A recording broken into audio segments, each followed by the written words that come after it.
Good day, Deep Word family. Welcome to day 261 of our Bible study review. Today we're continuing in the book of Ecclesiastes with chapters 4 through 6. Let's open up with chapter 4 as King Solomon is talking about the evils that he sees under the sun. It says, again, I saw all types of oppression that are done under the sun. Look, the tears of the oppressed, and no one was there to comfort them. And there was force from the hand of the oppressors, and no one was there to comfort them. And I thought that fortunate were the dead who had already died, even more than the living who were still alive, and still better than both, and he who has not seen the evil deeds that are done under the sun. So he says it's better for the unborn than to be born, because there's so much unrighteousness. There's so much injustice. There is the poor. They're being oppressed and no one's there to help them. Let's pick up in verse 7. He says, again, I saw vanity under the sun. There is a man who is alone, neither having son or brother, and there is not an end to all of his toil. And his eyes are not satisfied with riches to say, for whom do I labor and cause my life to lack good things? Also, this is vanity and a burdensome task. Two are better than one, because there is a good reward for their labor together. For if they fall, then one will help up his companion. But woe to him who is alone when he falls and has no one to help him up. Also, if two lie down together, then they will keep warm. But how can one keep warm by himself? And if someone might overpower another by himself, two together can withstand him. And a threefold cord is not quickly broken. And so we can see patterns in the beginning and patterns in the end, because we know in the very beginning, when our Yahuwah, Elohim, when he made man, he looked at man, he called everything else good, and he looked at Adam and he goes, it's not good that you're alone. And then we see in the end, right, in the New Testament scriptures, Paul says, do not forsake the assembling of yourself, right? We're not called to be Lone Star Christians. That's not biblical whatsoever. And what good is it if you're rich in the things of the world, but you have no one to share it with? It's vanity. It's empty. It's absolutely miserable. Chapter 5 is about revering Yahuwah, or revering Elohim.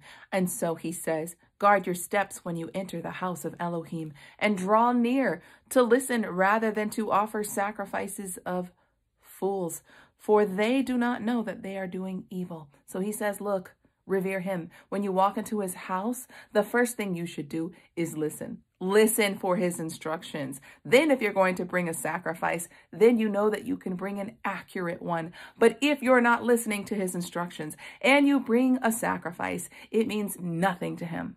Verse 2, do not be quick to speak with your mouth, nor let your heart be hasty to utter a word before Elohim. We need to think about what we speak before we speak it. We shall not speak in haste, or we might speak in sin. And so he says, for Elohim is in heaven, and you are on the earth. Therefore, may your words be few. For a dream comes when there is a great burden, and a foolish voice when there are many words. Have you ever noticed when people start gathering together and they start speaking, most likely when they're speaking a ton of words, they're speaking sinful things, right?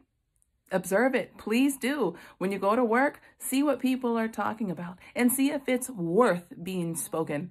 Let's pick up in verse 4. He tells you how else to revere Elohim. He says, when you make a vow to Elohim, do not delay in fulfilling it, because he has no pleasure in fools. Fulfill what you have vowed. Better is it that you do not make a vow than for you to make a vow and not to fulfill it. Do not let your mouth cause you to sin. See, I have made a promise to the Father that I would do this Bible study, that I would record it, 365 videos to help the body of Messiah understand the fullness of his word. That's a vow that I made to him, and I vow to finish what I vowed to him. Too many people in their lives, when they get in trouble, then they call on his name, and then they make a false promise to him saying, I'll do this if you rescue me. They get rescued and they return right back to the wickedness that they were doing. This is a sin. Please do not make any promises to Yahuwah if you have no intention on fulfilling it, right? We are called to be one with our word. What divides a person? When they speak a word and they don't fulfill it. that makes them double-minded, double-sided. He wants us to be one. He wants us to be in perfect character, just like him. And we know that when he speaks a thing, it will be accomplished. He wants us to have that character too. As we pick up in verse 8, we see that King Solomon is warning against the vanity of loving money. He says, if you see in a district the oppression of the poor and the violent perversion of justice and righteousness, do not be astounded at the matter, for the high official is watched over by an even higher official, and there are even higher officials over them. He's saying that Yahweh is Judge Almighty and he sees all things. He says, but this is an advantage to the land in every way, like a king committed to an cultivated field. Ask yourself the question, why do people, the image bearers, oppress other image bearers? It's for the love of money, right? And money in the worldly system gains you more power. And so this is what King Solomon is talking about. He says in verse 10, he who loves money will not be satisfied with money, nor he who loves abundance with increase. This also is vanity. This is the testimony of so many celebrities, right? They have gone, they've signed contracts, and they have all of these mansions, they have all these riches, and they're the most oppressed people in the earth. All right, let's keep reading. It says, when there is an increase of good things, then there is an increase of those who devour them. And what profit have the owners except to see them with their eyes? Sweet is the sleep of a laboring man, whether he eats a little or much, but the abundance of the rich will not let him sleep. What happens to the rich? What happens to those who have a love for money? Then they spend even the hours which they are called to sleep, guarding their riches. Their love of money is defiling their whole being. Solomon speaks of this foolishness in verse 15. He says, as he came from his mother's womb, naked shall he return, to go as he came. He shall take nothing from his labor, which he may carry away in his hands. He says, so it's vanity. Now we know that the only thing that transfers into eternity, into the everlasting kingdom, is souls. This is why our Messiah commanded us to go and preach the gospel, make disciples, and get them ready for the kingdom. The only thing that transfers over is precious souls. Let me take you to 1 Corinthians chapter 3, starting in verse 12, and let me remind you of what is to come. It says, now if anyone builds on this foundation with gold, silver, precious stones, wood, hay, or stubble, each one's work will be revealed, for the day will declare it, because it will be revealed by fire, and the fire will test what sort of work each one has done. If anyone's work which he has built on the foundation, and the foundation is Christ, it's our Messiah. He says, if you have built work upon the foundation and it endures, then you will receive a reward. If anyone's work is burned, he will suffer loss, but he himself will be saved, still going through the fire. This is a warning not to live your life in vain. This is a warning not to chase the empty things. Chase the king and his kingdom, and all else will be added unto you. Now let's pick up in verse 18. King Solomon sees something good now. He says, it is fitting to eat and drink and find enjoyment in all his labor in which he toils under the sun all the days of his life, which Elohim has given to him, for this is his reward. Also, everyone to whom Elohim has given wealth and possessions and given him power to enjoy them. See, when you seek the kingdom first in his righteousness, then he gives you the ability to enjoy the riches that are in your life. He says, and to receive his reward and to go rejoice in his labor. This is the gift of Elohim, for he will not much remember the days of his life, because Elohim keeps him occupied with the joy in his heart.